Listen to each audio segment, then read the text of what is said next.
Hi hello' নমস্কাৰ friend, আমি গৈ আছোঁ এতিয়া বিজনীত। মোৰ লগত আছে সন্মনি, অবিনাশ, পংকু। আমি চাৰিওজনে গৈ আছোঁ বিজনীলৈকে। তো বলক চাই থাকক আপোনালোকে।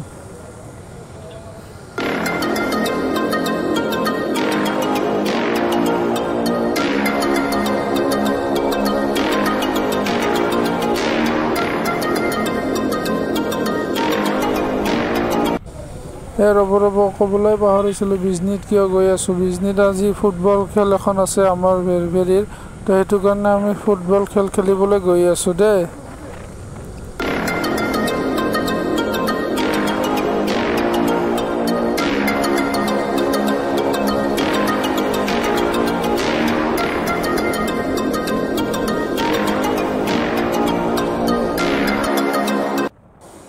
আমি বিজনী টাউনত সোমাইছোঁ আৰু অলপ দূৰ বাকী আছে, পামেই আৰু গৈ।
তো ফোন এটা আহিলে, তো ফোনটো ৰিচিভ কৰিবলৈ গৈ, তো বাই বাই।